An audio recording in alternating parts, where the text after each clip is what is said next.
All right, kiddos, you have just returned from a very successful day of shark fishing. You are now ready to put the gear away, get it cleaned up, and do the post-processing of the samples. So first, you're gonna make sure that the rods are sprayed down with fresh water. Hopefully you either did that on the boat, maybe at the spigot outside. If not, you can do it in the sinks here. It just gets a little messy. Then you're gonna come to the back of the lab. This is where we've been keeping the shark fishing gear. If you come up with a better place for it, great. So what you want to do is take everything out of the bucket that got wet or dirty or is metal, like the bolt cutters and the bait knife, and you're going to make sure that you rinse it down in the sink, use some soap to get any gunk off, and then just leave it out to dry on the paper towels. Make sure that you get everything out of the tackle box, including the dart, tagger, the scissors, and the surgery kit. That's probably the most important thing to keep clean.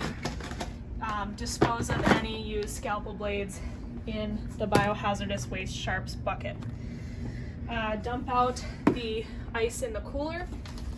You can leave the tags here so we don't forget them, and then the completed data sheets. Once you've filled out the data sheet and done the Predator card, Salty gets the data sheet. The filled out card can go in the outgoing mail down in the Endeavor mailroom. Okay. All right, so we've had a successful day in the field. That means we have samples, yay. All right, so the most important thing we need to do is process the blood. Do that when you get here because it takes a little bit of time. This is your blood centrifuge, this big old clunky thing. So to turn it on, there's a rocker switch in the back by the power cord. Flip it on. To open the lid, twist the knob, lift, take out the styrofoam insert, take out the baggie of spare parts. Now, let's say we only got blood from one animal on this trip. So this one will represent blood from our animal, pretend. Now what you need to do is put the black tube inserts in the centrifuge. Balanced, please. We will break it. Okay, so once you have your balanced centrifuge with your blood tubes in the black cups, close the lid, click. Then we're gonna go 5 minutes, 5, and you're gonna put the speed up as high as it goes, which is 33. Then you just hit start, and it's gonna start going, and you can hear it. And you'll know right away if it's unbalanced because it'll start making horrible clicking noises. But for demonstration purposes, we're gonna stop it. When it's done, it'll let off this horrible beeping, so you'll know it's done. Twist, lift. It will have stopped when you're doing this for real, but it's gonna beep at us anyways. There it is.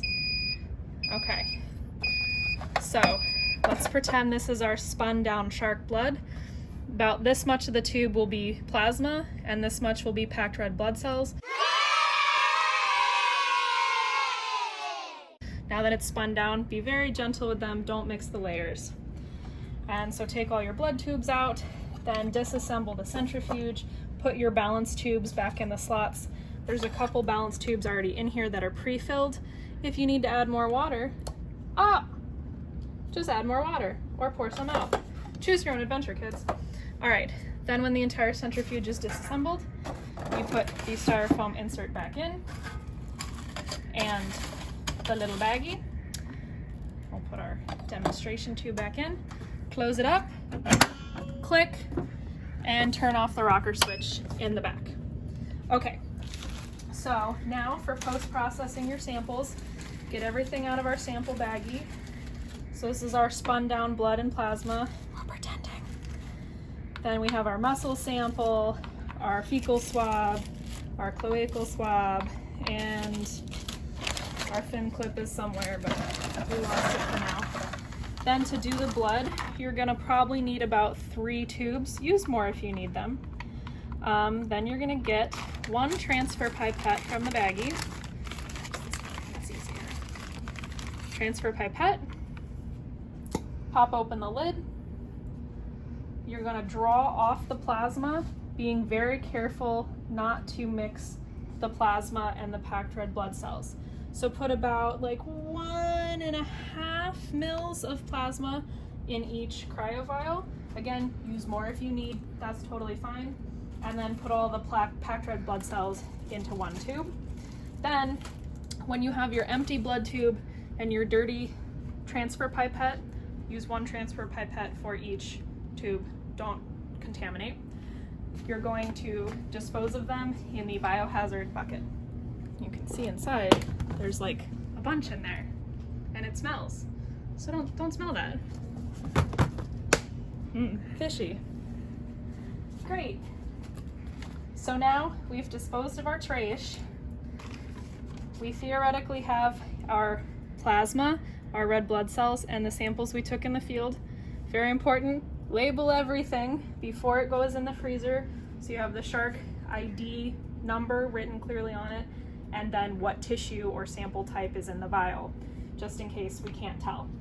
Now for this example, we're gonna go to the -80 freezer to show you where the samples are stored.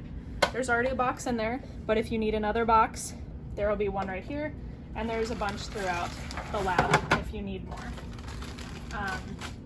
So let's go to the freezer, kids. Mask up. Safety first, right? It's still a Panera in here. Follow me through the portal, through the door. Wow.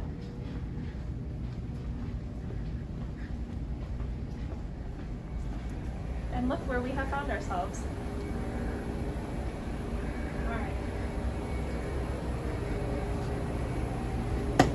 This bad boy can hold a lot of vials. This is where we're going to keep our samples for Jill. Remember, Jill wanted everything at -80.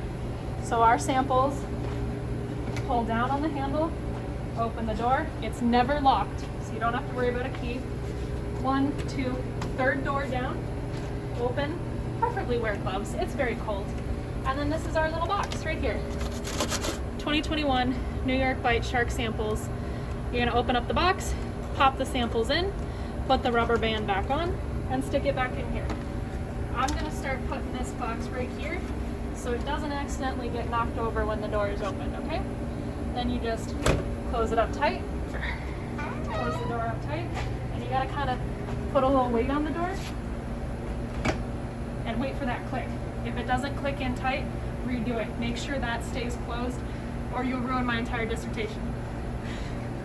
Very important, it should stay around -86 degrees Celsius. If you have problems with it, you need to contact Bossum's lab, and their numbers are on their freezers over there. When you're done cleaning up everything, and everything's ready to go for the next time, it's gonna take a day for things to dry out, but I like to keep things ready to go in case we're on call for sharkies, right? So just put everything back in the tackle box, in the buckets. The rods are stored up on the ceiling, and all the spares for everything are up here on this shelf. Go nuts.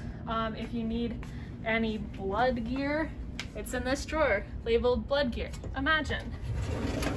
And this is all the vacutainers, more cryo vials, more transfer pipettes, more syringes and needles, scalpel blades. Who would have thought?